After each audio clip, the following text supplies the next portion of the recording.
we'll be starting, Vishal. So in the meantime, more people can join in. So guys, let me take a moment to introduce our guest for today. So today we have a very renowned name in real estate, Vishal Bhargava, real estate columnist in the with the business news platform Moneycontrol, and he does a weekly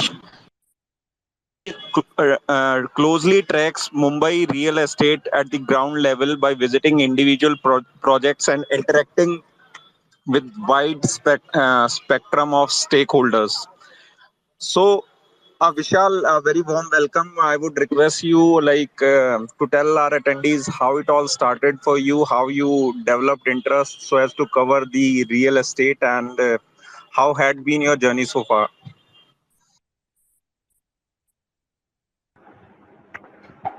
Good evening, everyone. I think my journey into real estate is a interesting tale, but I think it's a common tale of most home buyers. When I was thinking of buying a house many years ago, uh, there just wasn't enough information available on how a house should be bought, what sort of projects should be considered, uh, what sort of filter should you have. Um, in that pursuit, I uh, happened to visit many projects just to gain first-hand knowledge in the absence of any credible source. Uh, and that journey, which began with deciding on a house, became a hobby, passion, uh, and yeah, today I tend to do that not just for myself but for a broader audience. Uh, there are three or four big trends that I'm seeing right now with regards to Mumbai real estate. The overarching broad theme that I'm seeing is that uh, we're finally seeing a slowdown. Uh, this slowdown is caused by multiple factors, but the key factor being that a lot of pent up demand got absorbed in that period of 2020, 2021. I won't say 2022 was a great year because those numbers are slightly deceptive at the optical level. Um, the, Besides the slowdown, what really is causing a bit of concern for most players, in my view, is that we have seen a situation where no one factored in the amount of supply that would hit the system. The supply was contributed by the FSI discount that the Maharashtra government offered in 2021. A lot of builders took that opportunity to undertake new projects, and in that pursuit, everybody joined the party. Now that everybody is launched, uh, everyone is sort of realizing that it's not as easy. Uh, there are two factors for that. One is that real estate more or less has become a commodity than a product. There is very little differentiation, and because there's very little differentiation, you don't have too much pricing power. Two is that most of the projects are at a very early stage under construction, and memories of buyers is still very fresh in taking a bet on these projects at this stage. That's caused the sales cycle for a builder to widen to quite a hefty degree. So if earlier a deal would transpire within 45 days, now it's not uncommon for deals to take as much as 90 to 120 days as well. And thirdly, and I think this is one trend where a lot of people from your community who track listed players and branded players, I think will find it interesting, is that we are seeing a year of reckoning for branded developers. Branded developers sold well in the last 5 years because of various regulatory as well as market measures, right from RERA to GST and other events. A lot of that delivery has happened now, and I'm sensing that many buyers who paid a steep premium for buying an apartment in a branded developer are not feeling satisfied. So how this thing unravels the next 12 to 18 months for branded developers in terms of their ability to take a premium from the customer, that needs to be watched out for. Right, Vishal. So, Vishal, if we were to take a top view as far as the geographical location is concerned, so how you will define the sector? One is like Mumbai real estate, and rest is so even in percentage wise and significance wise. Would you like to throw some light on that? So see, just when I refer to Mumbai, I refer to one part of what is Mumbai metropolitan region. Mumbai metropolitan region includes Mumbai city plus markets like Thane, Navi Mumbai, Panvel, etc. Of this, of course, the most valuable market is the Mumbai city market, where the average transaction size is about 1.2 to 1.4 crore. The other markets are, of course, much lower, which go at 1 crore and below. Uh, the, uh, the trend, I think, broadly seems to be that earlier affordable housing was able to hold the entire, ecosystem steady, while luxury struggled. In the last 2 years, we have seen uh, that parameter almost inverse. Affordable housing has started to struggle, uh, partly contributed by rising interest rates, partly contributed by a realization that compact homes don't quite work when it comes to utility. Luxury homes have got a boost in the last 18 months because of a couple of factors, but one big factor being the type of run we have seen in the stock markets, as well as the type of announcements that came in the union budget that spurred a lot of transactions before March 31st. So, while the market is segmented into various cities, the MMR market, the trend I think seems to be, I won't say universal, but fairly pervasive as to which segments are doing well and which segments are struggling. Right. And Vishal, like if we talk about consolidation in the sector, having said that, the shift from the unorganized player to organized players. So do you think that is a material thing, or it's I mean, that has already happened and doesn't leave more scope of such consolidation? How?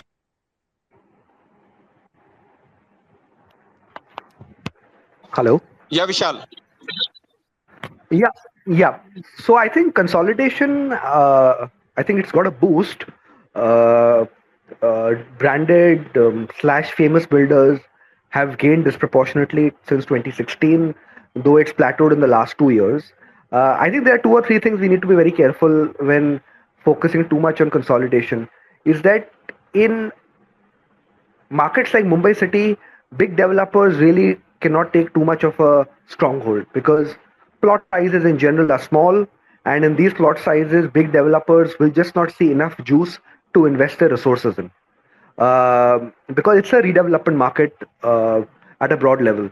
The open land parcels are fairly limited, for which we have players like Oberoi doing it at multiple locations, Godrej at a couple of locations, so on and so forth. So consolidation at the Mumbai city level, I think, will be very marginal. I think if at all this year we will see reverse consolidation, we might see the market share of the top developers decline amidst this supply rush where a lot of mid-level and small developers have also gotten. Uh, Regarding other markets outside Mumbai, I think Navi Mumbai has typically never been a market for big developers. Again, owing to small plot sizes, it's been dominated by small to mid-level developers. Uh, where big developers are really strong are in markets like Thane or Panvel, where they can work with big layouts, with big land parcels, and go about their activity. Uh, Panvel is a fairly low value market at this point of time. Thane is a growing market.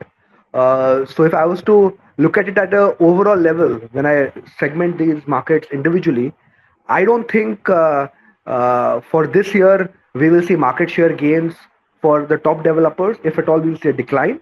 How they really react, in my view, Hey, I'm sorry to speak. Is the speaker audible? Yes, Kaushik, he is. Vishal, you can continue, please. okay. I think one of the test case for understanding whether consolidation will play out is how branded developers really react now in the next 2 years to the delivery that they've already done.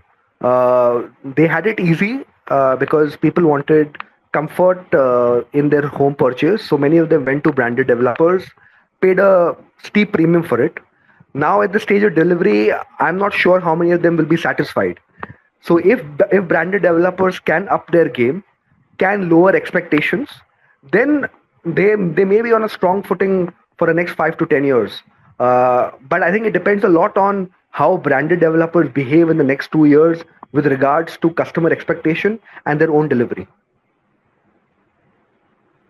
So, Vishal, on one side, urbanization is a mega trend, but do you think the demand is not matching the supply which is available in the market? So see, India's problem has never been demand. India's demand has been there for the longest time. The problem has always been supply. Of course, at a reasonable price and a reasonable product. So yes, there will be, I think, a demand supply mismatch at different stages. I think for the first time, we will probably see that supply will far outstrip demand because of two factors. One is a lot of pent up demand was soaked in 2020, 2021. So all that got absorbed. At the same time, in 2022, 2023, we are seeing this wave of supply that had got initiated in 2021. So it's a sort of a double whammy for the ecosystem at this point, where there is a big supply demand mismatch at the short term level. By the short term, I mean 12 to 18 months. Because on one side, demand has been soaked up in the last 2 years, but supply has risen sharply in the last 12 to 18 months. All right. So we got two speakers. We'll take questions in between. So Kaushik, you can go first. Sure, Prince. Thanks for the opportunity. Hi, Vishal. Uh, I just have some questions. I'll just go with them. Can I understand what factors do you consider when evaluating the risk associated with the investment in real estate equities? So I don't have a equity view on stocks. I can tell you how I judge a company in its at the business level. At the stock level, I don't have a view on that. How I judge a company in real estate is I tend to talk to most stakeholders who deal with them almost on a real time basis. I importantly check the track record of most developers when it comes to their earlier projects and interacting with their customers. See, we have to understand one thing.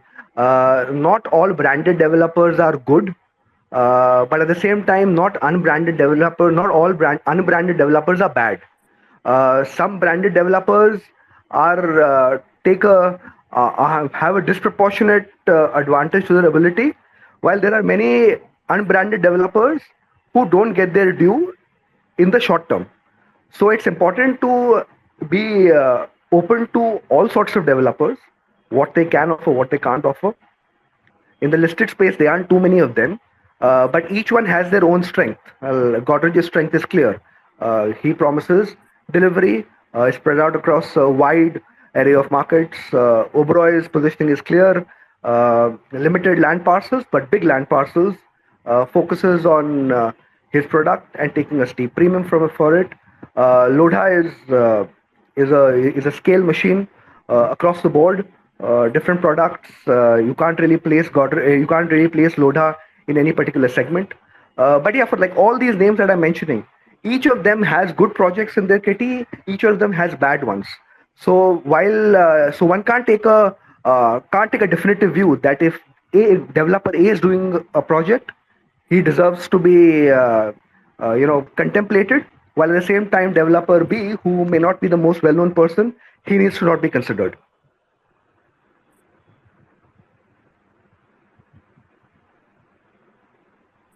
Got it. And thanks for that. I have an add-up question on this.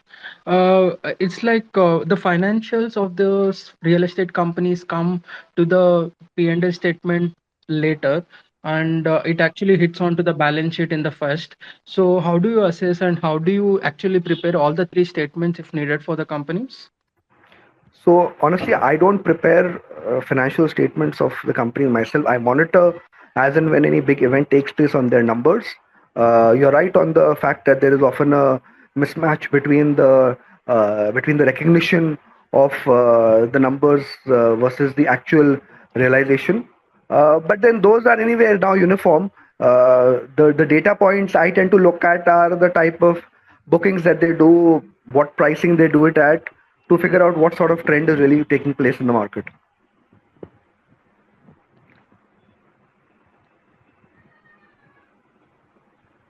Got it. Another slight variant on this question. If any real estate company announce, or it's for example, it might be any of the real estate vendors are putting on their capex. How do you visualize this capex? Because a lot of the time, this capex has been actually raised from the clients only by taking as an advance for the on the project. So how do we analyze and what kind of this thing? And I also heard there is again some government regulations and government certified certification are there. If they, I just see this kind of Okay, clause or I something. didn't get. So can you help me? Sorry. Okay, I basically lost you in the last 10 seconds. But if I understood your question, you are asking that how do developers reconcile their numbers with. With their capex. So see, most developers today do not really take a lot of significant capex in Mumbai because they are mainly redevelopment players where there is not a big capital outgo at the start. So all your players, from the likes of course, Rustamji to a player like Suntech, they get into JVs and JDs. The one player who probably bucked that trend was Oberoi, who wanted to just do large capex to buy big land parcels. But even he has slightly moderated his view by doing JVs, JDs in the last 12 months with a plot in Thane. So yeah, so I think you have to just be aware that what sort of opportunities exist in the market, uh, who where the gaps really lie. I think most of the significant capex, I use that word carefully, I think it has already been budgeted for with most of the developers. Mumbai city is redevelopment. Thane, most of the land parcels have been already acquired by the developers. Navi Mumbai doesn't really have too much scope for big capex infusion given the plot sizes. So I don't. While that optically, I think that's a big factor for most developers. Capex as such isn't that material a factor. Got it. And thanks for that. Like means you can take care, and I will come back in the queue. Yeah, Kaushik. So, Saurabh, you can unmute and ask your question. Then we go to Sorin after you. Thank you. I'm a fan of your show, and I make sure I watch every week, dude. It's amazing. A question basically on the history, right? If you look at rental yields right now in Bangalore, it's like around it's hovering around 4.5%, right? So has this ever played out in Bombay or Mumbai, the MMR region? And if it has, like, if can we take some lessons from like history here? Like how do you think it'll go about in Bangalore? And second question, with the bullet train coming in, right? How do you see like how it's panned out probably in Japan, like cities around Tokyo and Kyoto, right? They have been connected and people moving from Kyoto to Japan for work. So do you think that can happen probably in the Surat and Dombivli region? Okay, I think both of them are very interesting questions. The second one first. I basically wish that the scenario you mentioned plays out, but I'm not so sure on how and when it will get executed. Two, even if it does get executed, whether we have that level of a satellite environment to have that scale of absorption in the cities. For the first point that you brought up, rental, it's a very interesting question. We actually have had rental yields that are 4.5% in places like Mumbai. In fact, some of the projects have even had higher at varying points of time. But it's not been sustainable. Uh, I think the opportunity really lies for uh, a developer to see whether they have actually narrowed that arbitrage between rental yield and interest rates. It's just in a way, slightly coincidental that at the time when rental yields in a city like Mumbai are have gone through the roof, one because rents have gone up while home prices have remained pretty stable. Interest rates have also risen. If interest rates were to taper downwards, uh, I will not be surprised if smart developers see it as an opportunity to push sales, keeping in mind that very low differential in between interest rates and EMI. Right now, the formula is pretty clear that EMI is 3x of your rent, so it doesn't make any sense whatsoever. I think if that number becomes lesser, and it possibly could for certain phases at least, I think there is an opportunity for developers to take advantage of it. Well, so how do you see it panning out in Bombay? In Bangalore? Like you probably the home prices will start increasing, is what you suggesting, is it? So see, Bangalore, I don't want to give a definitive view, but I think in a place like Mumbai, for good properties, prices I think will remain the same. While rents have already risen a lot, even for the grade B, grade C, grade D properties. Because of course, I don't think the rush in Mumbai is as severe as it is there in Bangalore, which has gone through the roof. But I think we are now at that stage where rents have gone up disproportionately, and home prices will have to adjust at some level. Good projects will stay afloat, but I see damage happening to the under construction properties, which are not in the rental market at all. Got it. Cool. Thank you so much. Thank you. Shorin, you can go next. Yeah, hi. Thank you. And it has been privilege listening to you, Vishal. Thanks. Acha, now I just have some questions. I'll quickly wrap my questions and summarize them. See, like I can see infra coming to Bombay after a very long time. Like you have the metro projects, you have some metro rails that have been started from Borivali to Andheri. And looking at the crowd, I can definitely say that people are using at the maximum. So what are the areas that will benefit and what are the areas that will lose out per se? Because initially what was that geographically my project is your 5 kilometers to highway, airport, station.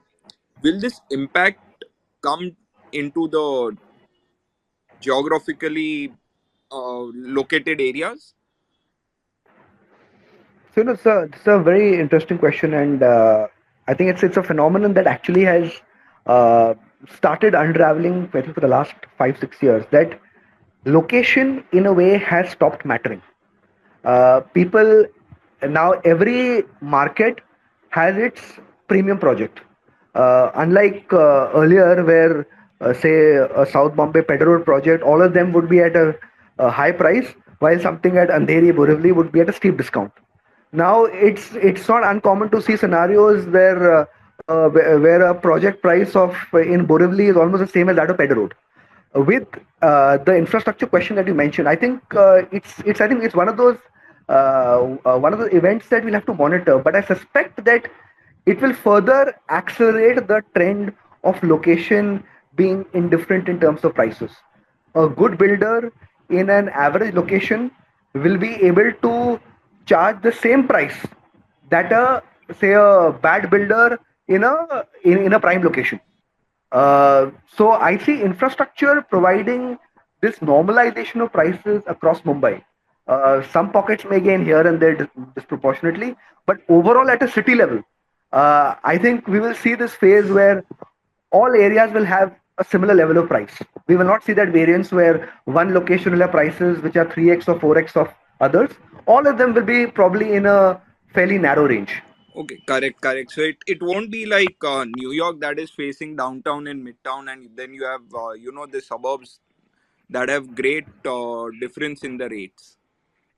No. I think now with the way the city has evolved, which was earlier South Bombay dominated, now it's moved to many commercial hubs across the city. So there is an opportunity for all of them to gain. Many of them are already gained. Like I give the example that many people find it very surprising that how the rate of a project in Borivali can be equal to that of Pedder Road. 10 years back, that was unheard of. But today, it's not very uncommon. Of good projects, I must give that disclaimer. Okay, great, understood. And secondly, see now I think real estate per se marketing, like advertising, they've maxed out. The thing that initially it was like good quality construction, now that goes without saying. Good quality construction along with the best amenities. In coming years, what else can we see can be offered? So I think we will move to a services-driven environment in real estate. Product has happened. Uh, it's not perfect, but it's improved a lot in the last decade. Uh, I think we will see a degree of adjustment in the amenities that are offered. One, okay, that's at the product level. I think now the model over the last 5 7 years has been that every builder says every amenity is there. Pool is there, gym is there, squash is there, badminton is there. Okay, many of them don't get used. They hit the maintenance bill, and then eventually they are discontinued or neglected, and then the project suffers. I think we will start seeing more careful, positioning of amenities in a project based on who the target customer is. That's one. Number two, we will move to services. The model has to move to services in real estate if they have to differentiate. More or less, it's become a commodity. So what will happen is that I think in real estate, in these large gated communities, which are now the flavor of the decade for large developers, we will see services being bundled in, and those services will determine the resale value of a project and the gentry of a project. Okay, so like in Europe and North America, you have lease management, property maintenance, something on those lines.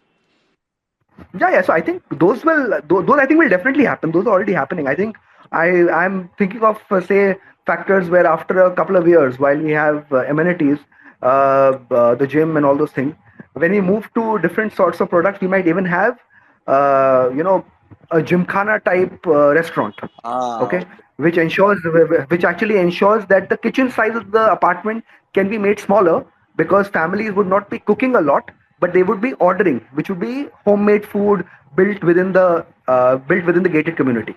Right now, the model that we have is in these projects, the restaurants are marked at a very steep price because of which people can't consume from there daily. okay. So I think we'll see some degree of adjustment in that in some projects where kitchen size will become smaller because services like this will get bundled in. Hmm. Okay, got it. Thanks a lot, man.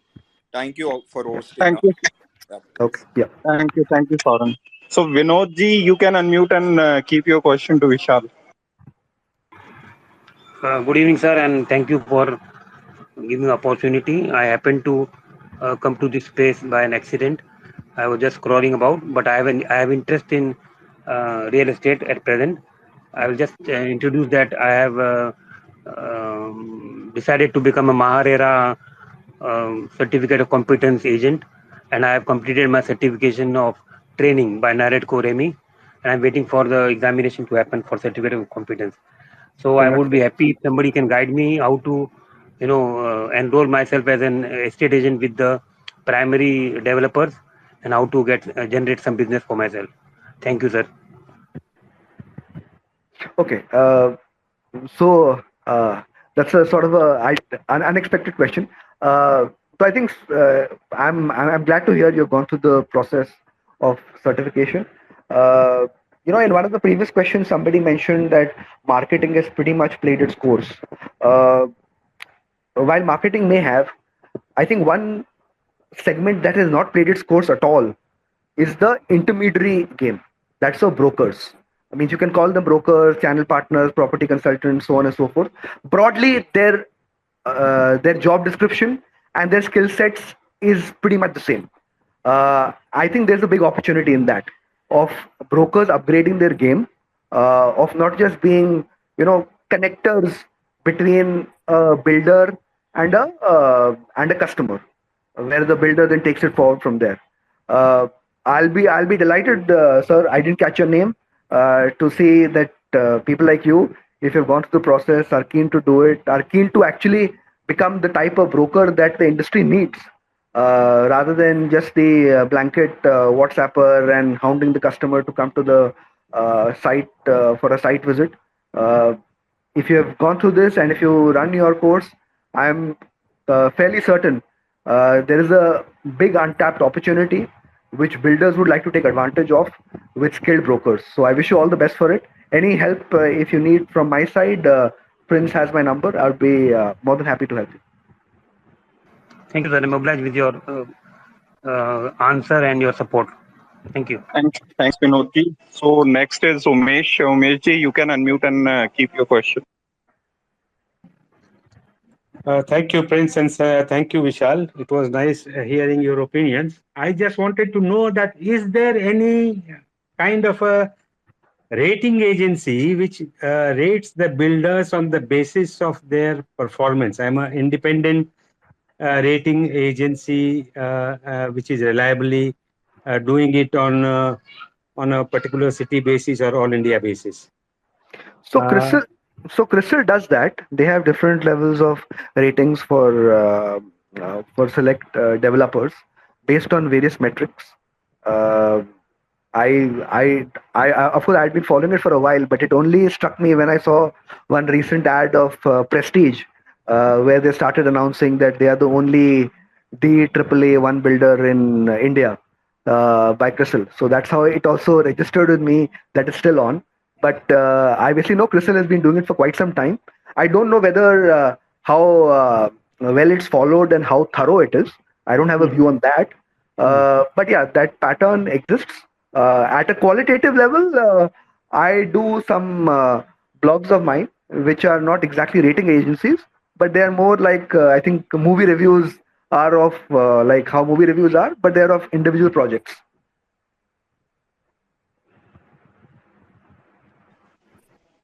Any follow up, Umeshji, on your end, or you got your answer? What my another question is that the CRISIL will be doing it on the basis of the financials of the builder mostly. What I want to know is the project wise or on the basis of the project implementation. Is there an agency which is doing it? I don't think at that granular level there is anyone who does it. So if one has to do it personally, how best he can do it and what he should look for basically? So I tend to look at three things. I tend to look at one, who the developer is. Two, I tend to look at what sort of project I want. Like I said in my initial comments, that not every branded developer is good, but at the same time, not every unbranded developer is bad. So you need to keep your eyes and ears open to every sort of developer. You can evaluate him based on his track record. The advantage in today's world is that you can actually go and see his project, and possibly with little bit of effort even talk to residents of the project which he's built and figure out how their experience is. Because this I found practically that it's very difficult to ascertain the credibility because little data is available publicly, on the net or there's not as much as data on builders as it is available abroad, in US or somewhere. Here the data would be with only the people who are very close to them or connected, and they will not divulge it to you. So for a customer, I basically hear your point that most of the data unfortunately comes from company brochures and marketing material, which is obviously exaggerated. And the broker, and whom you cannot rely all the time. Agree, sir. I agree with you. That I think there is a market for it, for this sort of rating mechanism or even a review mechanism of individual projects. Yes. Thank you. Yeah. Thank you so much. Thank you, Mr. So, Vishal, do you factor ESG while evaluating real estate equities. I mean, does that matter, or like how you see things developing on ground level? I honestly don't. I think we, of course, I know we hear a lot of talk about green buildings, green buildings, green buildings. It's had its degree of success in commercial buildings. In residential, it's, I think it's, if I'm not wrong, about less than 5% of the share is of green buildings in residential.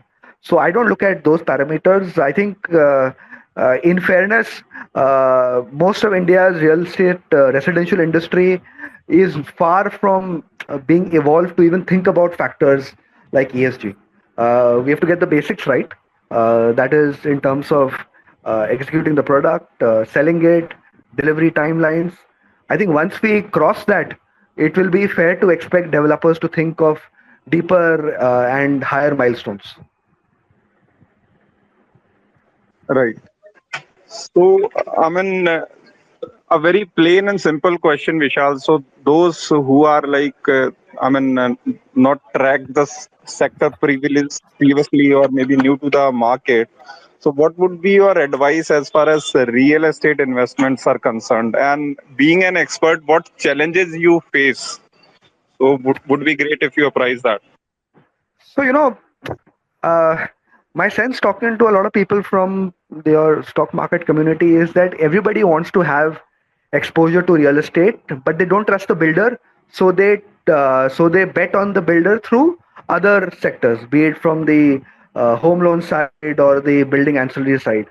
Uh, I I obviously understand why there is a lot of skepticism about trusting builders. I do. Uh, but I think we have to give the devil its due. Uh, a lot of developers are seeing that there is value in upgrading their operations, in being transparent. Uh, are all of them close to the levels that we want them in the Western world? Certainly not. But are they much better off than what they were 5, 7 years ago? Absolutely. So I think if somebody has to look at individual developers, my first starting point is that, is this person capable of delivering the product on time? Okay. Number two, will he be able to stick by the commitment that he has made to the home buyer at the time of sale? The first part, I think, to a large extent, has been sorted by many big builders. They execute the product. Take care. They don't do it on time, most of them. But I think home buyers have lowered their expectations, where they're okay with a delay of 12 months. Where I think the big struggle will be is if you can monitor how the experience of a builder, how your experience is as a buyer with a builder after possession. Many things after, so the builder and consumer equation does not end at the stage of possession. There are a lot of things after that that really need to happen for the project to really get its due. Right from the maintenance to seeing whether any defects happen, so on and so forth. So I think that's where it's critical that every player who monitors any listed company sees how he is done in his previous projects, talk to the buyers who have bought over there, sees their experience when they were buying, and how the building has really stood up. Uh, I think if we are okay on that, more or less, developers can be considered as an investment opportunity. Now, the specifics will be tough for me to give a view on any individual builder because each of them has their strengths and weaknesses. But I think the pool should not be that real estate cannot be trusted with a blanket. So you ignore it and look for playing the real estate theme through other sectors. Right, Vishal. So before coming to Kaushik and Umesh, two quick questions. So how you view the sector in lines of debt in the sector? And secondly, do you see any developments on the regulatory front, which is, in pipeline, or maybe we can think of in near future? I don't think there's too much regulatory uncertainty now. More or less, that's been covered. I don't think we will see too many shocks on the way. Maybe the odd court judgment that throws things off track temporarily. At the debt level, I think there's been a very good learning with most builders in the last 7 to 8 years of not stacking up on debt. By the developers, I mean the top builders here. Uh, Most of them have now got their debt levels moderated or even to negligible levels. So for top builders, I don't see debt as a big concern. Lodha was the toughest cookie, and he seems to have overcome it to a large degree since his IPO, as well as how the market has behaved for him. So I think amongst the biggest concerns which people would have had for developers being debt, I don't think we are at that stage at all now for the top guys.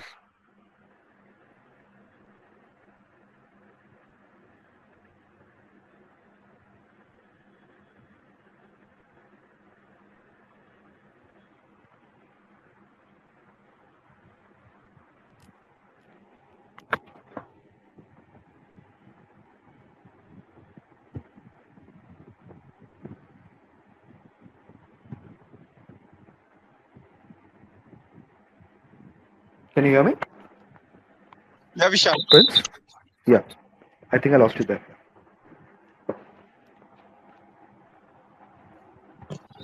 Yeah, Vishal, I can hear you now. You can continue. So I think, yeah, so like I mentioned, I don't see debt being a major challenge for top developers. All of them have, after some painful exercises, have seen that debt needs to be kept in check. The big one was Lodha, and he seems to have got that sorted to a meaningful degree ever since his IPO and the way the market has behaved for him in the last 18 months.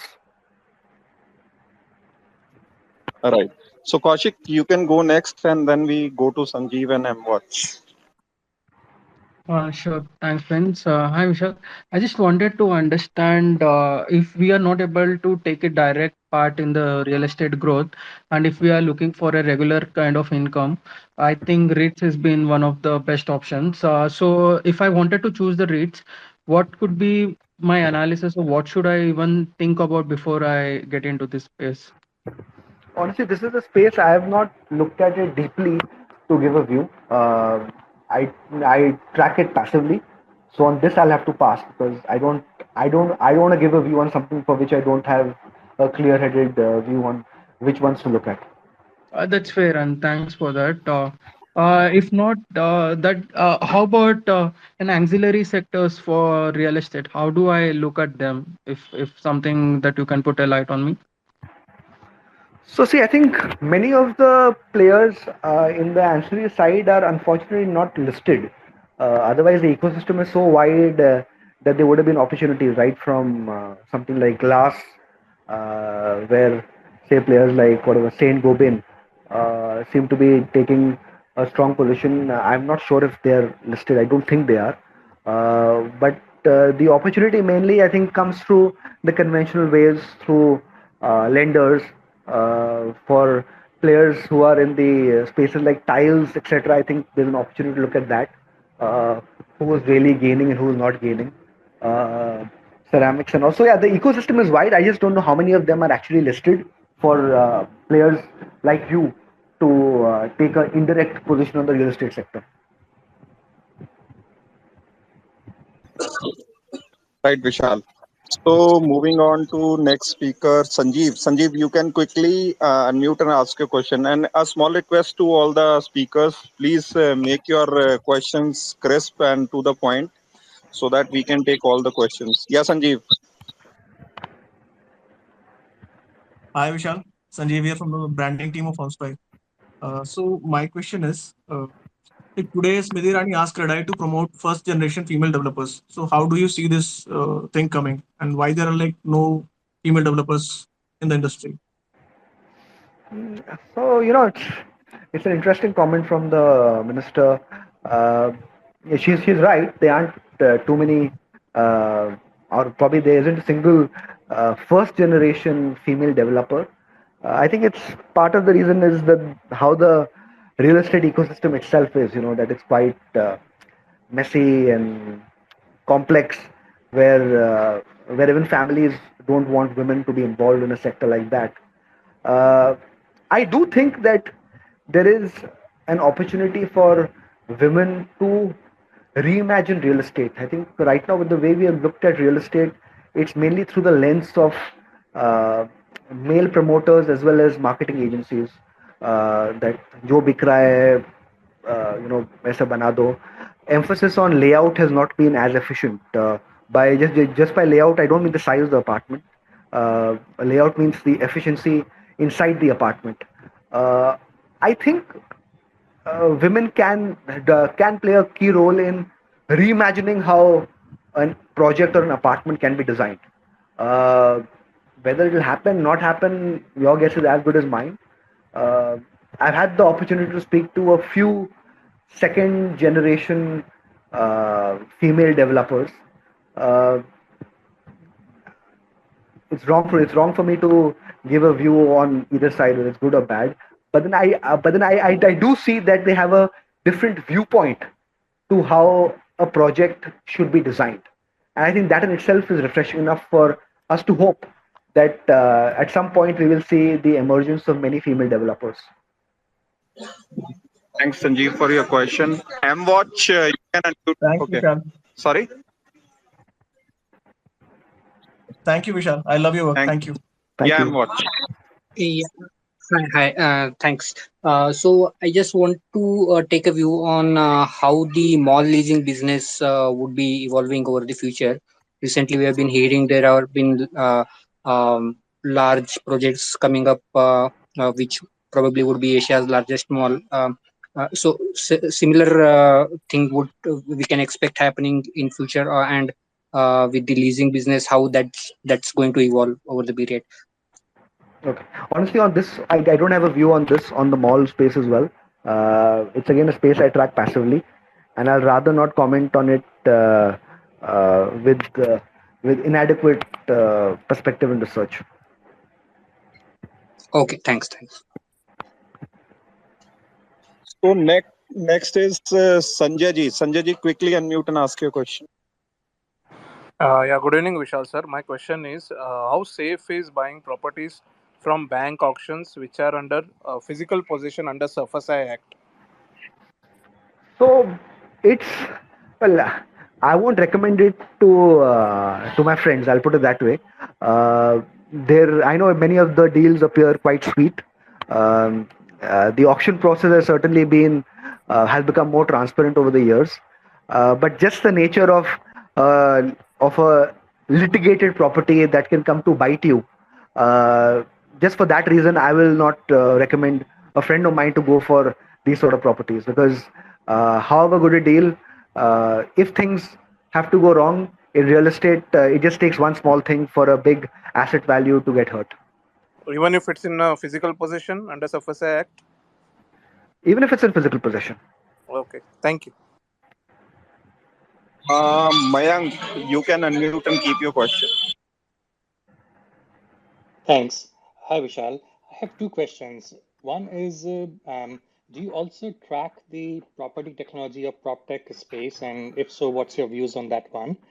And second is a bit macro with regards to the Indian economic growth expected to, Indian GDP expected to go up to $5.5 trillion in next 5 years. What does that really mean for the real estate sector across different segments that you may be looking at, residential as well as if you have views on commercial and industrial as well? Thank you.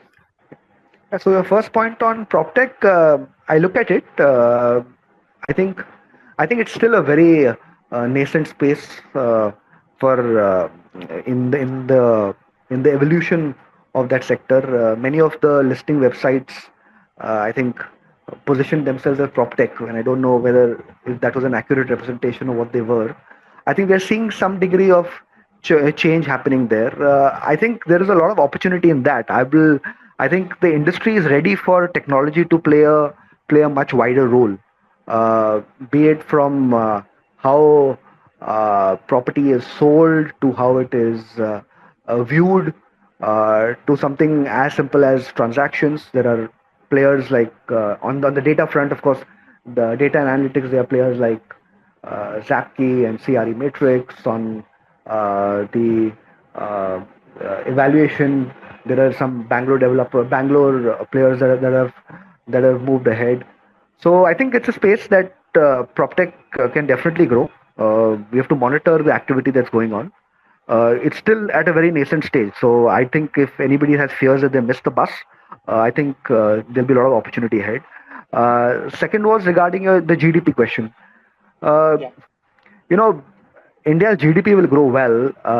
Just like how India's GDP grows, real estate at a aggregate level will also grow. There is a big population, affordability is rising, sales will keep happening.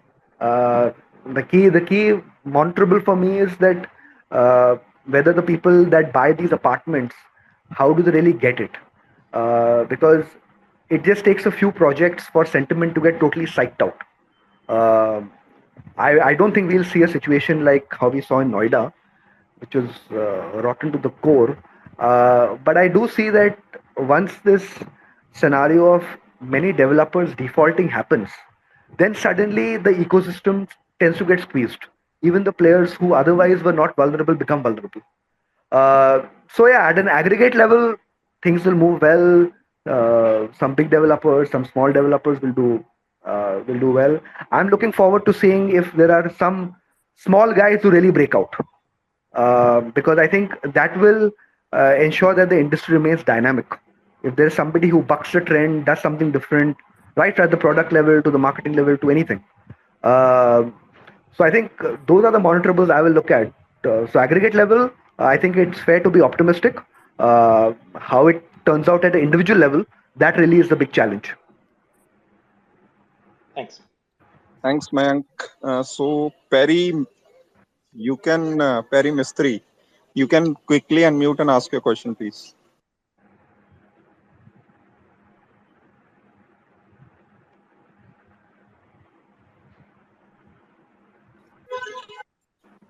Perry, are you there? Okay. So, Umeshji, you have another question, or you sent the request for any other reason? No. There's one more question. I just wanted to know, or like observation from Vishal. I have been hearing that real estate as an investment. Now, Vishal, do you think that the real estate prices? I am talking about Mumbai. Have the price has beaten the interest rate in the last 15 years? Isn't the interest rate, if you calculate compounded interest, the gains are higher than investing in the real estate? So, I don't think any developer will also dispute that real estate is not an investment opportunity. Uh, so I don't think developers also now are brave enough to tell a customer that buy for investment. They know that almost 95% plus buyers are buying it for consumption. Uh, I think I would go one step further and say that in the last 10 years, a lot of people have lost money not just at a opportunity cost level, but even at a absolute level. For the price that you paid for buying the apartment, if you were to go and sell it today, you would actually possibly in many Yes. markets and many Yeah. projects you would get a lesser value, Yeah. because in that same big project the developer is continuously building and you have to compete with his sale, and because you're competing with his sale you will never get your price. So that does it mean that there are now, when a project is announced, there are now less investors and more buyers are the real users? Investors no longer exist, sir, in today in real estate. In case if they are, I'd love to talk to them, but I meet very few people who are brave enough to think of buying a property in Mumbai for investment. I would love to meet them. So it's not a good idea to invest in real estate for the sake of investment. Not at For all. self use, of course, another matter. Not at all. Yes, yes. Please do not buy for investment, because the risks do not justify the type of returns that you will get. Because if you're buying at investment, you will most likely have to buy it under construction. If you buy under construction from a top player, he would anyway have priced his product at such a high level that there's no juice left on the table. While for the smaller and mid-level developers, even though they may offer a discount, there's very little certainty that the project will get delivered. So there is absolutely no reason for a person to deploy his capital in real estate for investment. I will strongly Right. discourage people from doing that. Yeah.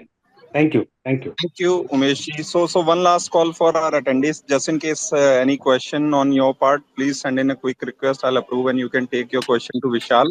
And I would request our attendees to follow Vishal for sharing great insights for the sector. And time and again, he always come up with what's happening in the sector. So you can reciprocate in that manner. And also, like if you like my spaces, you can also connect with me and follow my YouTube channel, over which the recording of sessions is uploaded after we commence with the session. So, Kaushik, any other questions left on your part, or shall we So, Vishal, one quick question No on the more, Prince. one quick question on the interest rate thing. Although it seems like very usual that if interest rates are low, then obviously people buy more and as it increases. But is it like in direct correlation, or you see something? I mean, you're So interest rates is slightly it's a deceptive factor, if I can put it that way. Am I audible, Prince? yeah, Vishal. Yeah. So interest rates are actually a very deceptive factor. People do not have to view interest rates in terms of how much the EMI will go up or down, based on a 25 basis points cut or a 50 basis points cut or a 1% hike. People have to view that the moment interest rate rises, my eligibility for a loan reduces substantially. So suppose I was looking for a house worth 1 crore, I was eligible for a loan of 80 lakhs. Now, because the interest rate hike, now suddenly my eligibility from 80 lakhs has become 72 lakhs, because of which I can't buy the 1 crore house. So what do? I wait. I say, let me get more savings. I wait, the interest rates will come down for that to happen. So interest rates play that sort of a factor in decision making. Otherwise, at an absolute level, a 25 basis points hike here and there at the EMI level does not move the needle substantially if it's just 25 basis points. Its real impact is that it takes the home buyer out of the opportunity to buy a home because eligibility is reduced. But one thing. But when the interest rate goes up, then the real estate value also goes down similarly. No. So real estate value going down. There are multiple elements to it, but I think what interest rates do is that they make sure the market gets slow, because velocity of transactions slow down. A resale buyer typically has a psychology that he will rather wait than sell his property at a loss. So if I bought a house for 2 crore, if the market has become 1.8, I will not sell at 1.8. I will wait till it becomes 2 crore even after 5 years, disregarding the fact that in 5 years there is that opportunity cost of capital. So it's more a psychological feature that is there. Yeah. Right. So So Prince, I also okay. So Prince, one point which at the start, which I mentioned in my preliminary points, just to take it to its logical conclusion, uh, I mentioned at the start that we are seeing this rush of supply across small, mid, top builders. Its outcome, I think, is what needs to be monitored, and I think for that the damage can be quite severe at the mid and small developer level. Uh, because its real estate has become a commodity, we will see a situation where people will have to compete on price. The moment you start competing on price, it becomes a sort of a downward spiral. Somebody will say, मैं 2 crore का घर 180 में बेचता हूँ, last 10 unit मैं 2 crore 30 में बेचूंगा. Now, unfortunately, in a market like Mumbai, it is very difficult to do that, because if you have sold at 180 once, the subsequent buyers also tend to want a price which is that only, and if you raise the price, there is immediately that sensitivity to buying it.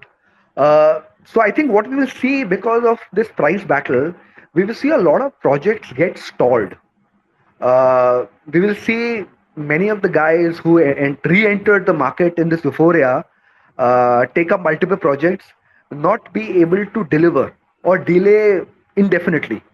So for players looking at the sector, they have to be watchful that I think in the next, maybe not the next 12 months, but I think 24 months onwards from now, there is a very high likelihood that at least 1/3 of the projects that are currently rolling would have stalled. And what that means to the entire sentiment of the real estate sector will need to be monitored. Right, Vishal. So I also see Manoj Dua in the attendees. He also closely tracks the space. So just in case, Manoj, if you are free for just to add to the discussion which Vishal shared, or maybe any questions to Vishal, that would be great. Vishal, one question, although we more or less covered, but again, Dilip Boraji asking, can you share in detail as to how do you scuttlebutt the real estate markets, be it listed or unlisted combined? So I don't differentiate between listed and unlisted. The only advantage with looking at listed developers is that there is more information at your disposal. But I think there are as many good unlisted real estate developers as there are good listed developers. There are many players who I think will help the growth of the ecosystem by being listed than they currently exist. So for me, there is no demarcation I do that this is listed, that is unlisted. Uh, b- I view it at a very developer and project level. Uh, just because it is developer Godrej or developer Oberoi does not mean he will do a great project. Just because it is Ghanshyam Builder does not mean he will do a bad product.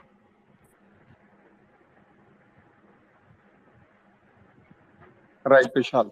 So, Vishal, although like I tried to cover as much as in my limited capacity, but again, something which you had in mind to discuss, and I didn't ask. Maybe you want to touch upon before we close, or So I think I think we're broadly covered with most of the thoughts that I had. I think three four three four key trends to watch out for. One, at the ecosystem level, a lot of supply, thereby leading to a lot of potential stalled projects. Uh, Two, at the product level, project mattering as much as location. The receding of location as a factor and the rise of project as a factor. And third, the uh, evaluation of branded developers in the next 1 to 2 years. They've sold well at a good price for themselves. Now they'll have to justify to customers that whether the price was worth it or not. right, Vishal. So, Dilip, do you have another question, or I mean, you want to Yes, interact with Vishal? Yeah. yes, Vishal. Hello, am I audible? Yes, hi. Yes, I can hear Yeah. you. My actual question was that how do you scuttlebutt the real estate industry? That was my main question. Industry with along the real estate builders, real estate developers as a whole. Okay. So you're saying how do I? Uh, you said how do I gauge the industry? Yeah. Uh, how we should scuttlebutt the industry as you're doing, as you in your opening comments told that you go project by projects and all that. So I wanted to know in detail. So see, I think there are some hints that you get when you interact with multiple stakeholders. So one is if the channel partner shows an unusual desperation to get you to a project, that's a hint. If the salesperson at the site is very very very aggressive, that's a hint. If vendors or contractors are not being paid on time, that's a hint. Uh, if the pace of construction is not going according to plan, that's a hint. Uh, Now, what are the other things? The plan. Okay, I think one key measure that we can get from most developers, even the unlisted ones, is that by saying how their sales are doing, because RERA mandates that developers have to show their booking numbers. So through that, you can monitor how the sales of the project are doing. If sales are weak, there is a possibility that things might get vulnerable for the builder. If on the other hand, sales are strong, then there is a greater likelihood of the project shaping up to at least a meaningful level to what the developer had planned. So I think multiple factors. There's no silver bullet as such. For me, these are the broad indicators I look at. But the most overarching one for me is I always, always, always go and see the previous project of the builder and talk to the residents. That tells you 70% of the story. Thanks, Right, Vishal. thanks, Vishal. That was enough, I think. Vishal, one last question we got from Vinay Pandey. So he's asking, is there scope of any digital platform for construction services from architecture, construction to facility management? So I think there are some platforms that are doing it in Bangalore, if I'm not wrong. I recall seeing some demos of some of these startups that have done it. What stage it has reached, I don't know. But yeah, these are all solutions that will find its way in some form or the other into real estate. Maybe not the full service. Part of the service will be adopted, part will not be adopted. Because I think now at least we are at that stage in real estate where the promoters do not show that disdain for technology as they once did, where their earlier attitude was that technology is not relevant to real estate. I think COVID has taught them that technology can help, can enable. Lots of distance to go, but I think sky is the limit when it comes to prop tech. I think anybody who is in that in that space, there is a lot of vacuum that can be filled. Right, Vishal. So Vishal, we took all the questions in the comments and which I received over DM and I had on my part. So thank you so much for taking time out for this session, and it was really insightful on your part. So any closing remarks before we close? No, thank you for hosting the session. It's nice to get series of questions, many of them very interesting, unexpected questions. But I think it actually gives you a pulse as to what people are thinking about the sector. Uh, I'm slightly I won't say perturbed, but then I'm slightly I won't say worried that still there is that level of skepticism amongst investors, amongst people about real estate. I think not that they should jump into it, but I think the time is right for many people to have an open mind for betting on the real estate sector. I totally agree with you, and we have an amazing audience, and you must have sensed that the quality of questions from them is amazing. So thank you so much, and for our attendees also for taking their time out to listen to Vishal and being a part of this session. And the session is recorded for those who joined late. They can surely listen it over my YouTube channel. And thank you so much. And if you're liking our work, please connect with us and do spread a word. Thank you so much. Thank you, Vishal. Thank you, Prince. Thank you, everybody. All the best.